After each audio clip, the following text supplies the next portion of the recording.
आज जितनी भी रिसर्च रिपोर्ट या स्टडीज हमारे सामने है, अगर हम सभी को पढ़ लें तो एक बात तो तय है, हम किसी भी निर्णय पर नहीं पहुंच पाते। क्यों? क्योंकि हमें इस तरीके से कंफ्यूज किया जाता है, भ्रमित किया जाता है कि हम इधर उधर घूमते रहें और जो सही बात है, सटीक बात है, उस पर कभी पहुंच ही ना पाए। उदाहरण के तौर पर एक रिसर्च रिपोर्ट में आपको ये लिखा हुआ मिलेगा कि चाय पीने से आपके शरीर को नुकसान होता है क्योंकि इसमें कैफीन होता है। वहीं दूसरी अगर आप स्टडी उठाकर देखेंगे तो आपको उसमें यह मिलेगा कि चाय पीने से आपके शरीर को एनर्जी मिलती है, जिससे आप पूरा दिन बिना रुके बिना थके काम कर सकते हैं।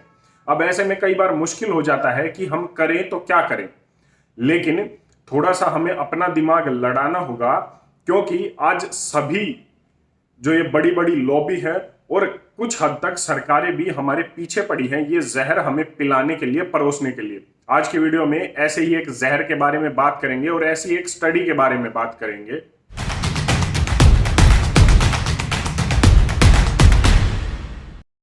मेडिकल जर्नल गट में अब एक स्टडी पब्लिश हुई है, रिपोर्ट की गई है, और इसके साथ साथ ये स्टडी एक खबर के तौर पर द इकोनॉमिक टाइम्स न्यूज़पेपर में छपी है। इस स्टडी में बताया गया है कि ये लगभग 1 लाख लोगों पर यह रिसर्च हुई है कि शुगरी ड्रिंक्स मतलब चीनी युक्त पेय का शरीर पर क्या प्रभाव पड़ता है। और इस स्टडी में यह पाया गया कि 1950 में, मेरे पास ये स्टडी है, 1950 में जो लोग पैदा हुए हैं उनकी तुलना की गई 1990 में पैदा हुए लोगों से, और यह पाया गया कि 1990 में जो लोग पैदा हुए हैं उन्हें 2 गुना रिस्क है पेट और कोलोन के कैंसर होने का इन्हीं चीनी युक्त ड्रिंक से, चीनी युक्त पेय से। अब आप देख सकते हैं कि ये कितने खतरनाक है। पहले भी मैं सॉफ्ट ड्रिंक, कार्बोनेटेड ड्रिंक्स और एनर्जी ड्रिंक्स पर बात कर चुका हूं। डिस्क्रिप्शन में पिन कमेंट में आपको वीडियो मिल जाएगा। बात कर लेते हैं एक बार इस स्टडी की। इस स्टडी में बताया गया जब किसी भी बच्चे को एक जो है सर्विंग दी जाती है, लगभग 200 से 250 ml ये एनर्जी ड्रिंक, या ये मैं शुगरी ड्रिंक कहूं, चीनी युक्त पेय कहूं या सॉफ्ट ड्रिंक कहूं, कोई भी आप नाम दे दीजिए, जब ये दी जाती है तो 16% उसको कैंसर होने का रिस्क बढ़ जाता है, ये भी पेट का और कोलोन के कैंसर होने का। उसके बाद जब इस रिसर्च में आगे बताया गया कि इनमें एनर्जी ड्रिंक्स भी आते हैं, क्योंकि अगर आप देखें आज जितने भी एनर्जी ड्रिंक्स हैं उनमें लगभग सभी में शुगर है। और कोई भी आप पैकेज्ड फूड उठाकर देख लीजिए, इस पर भी हम कई बार बात कर चुके हैं, पैकेज्ड फूड में भी जो शुगर की मात्रा है, चीनी की मात्रा है, वो काफी ज्यादा है। और अब नवंबर 2021 से सरकार इसकी मात्रा को लगभग 8 गुना करने पर तुली हुई है, करने पर विचार कर रही है। खैर, बात करते हैं दोबारा से इसी स्टडी की। तो इसमें यह बताया गया कि जब एक ग्लास ये चीनी युक्त कोल्ड ड्रिंक, शुगरी ड्रिंक दी गई तो उनको कोलोन का कैंसर होने का खतरा काफी बढ़ गया। अब इसी स्टडी पर आते हैं, जब ये इकोनॉमिक टाइम्स में छपी तो कुछ इस तरीके से छपी, आप जो साइड में फोटो देख रहे हैं। इसमें बताया गया कि increase risk of colon cancer होता है इन वजह से, लेकिन are sugary drinks to blame? उसके बाद में क्वेश्चन मार्क लगा दिया गया, मतलब आपको कहीं ना कहीं भ्रमित कर दिया गया कि क्या इनको ब्लेम करना चाहिए। इसके बाद जब आगे भी ये छपा तो इसमें आप देखेंगे कि कुछ इस तरीके की बातें लिखी हुई थी कि हमें भ्रमित होना लाजमी है, हम आसानी से भ्रमित हो सकते हैं कि ये एक पहली स्टडी है जिस पर ये एनर्जी ड्रिंक, ये शुगरी ड्रिंक, चीनी युक्त पेय के बारे में बात की गई कि क्या इनकी वजह से कैंसर होता है। और उसके बाद भी कंट्रोल, कॉज और इफेक्ट के बारे में बात करके और कंफ्यूज कर दिया गया कि ये एक पक्के तौर पर नहीं कहा जा सकता कि सिर्फ इन्हीं की वजह से कोलोन का कैंसर होने का खतरा बढ़ जाता है।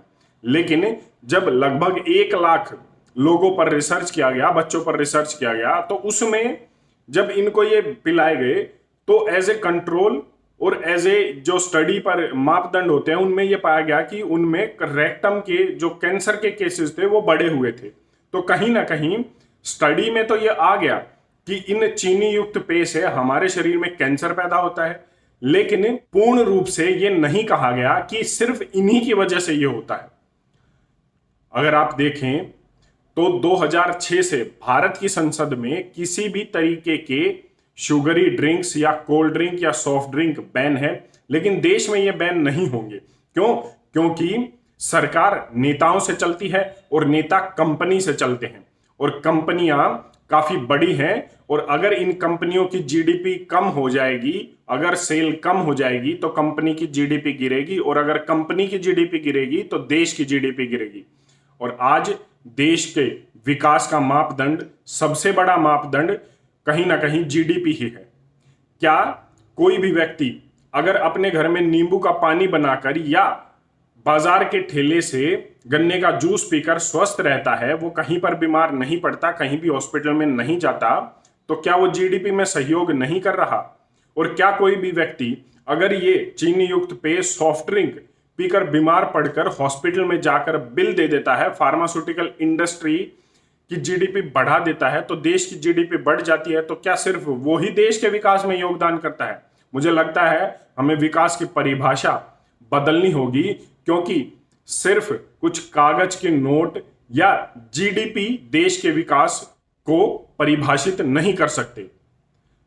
आप मुझे कमेंट करके जरूर बता सकते हैं कि इस स्टडी के माध्यम से जो भ्रमित करने की कोशिश है, या आपके सामने भी कोई ऐसी स्टडी आई हो जिसकी वजह से आप भ्रमित हुए हो और आपको सही जानकारी अगर चाहिए, तो आप कमेंट करके बता सकते हैं। हम उस पर डिटेल में जानकारी जरूर लेकर आएंगे। धन्यवाद। जय हिंद।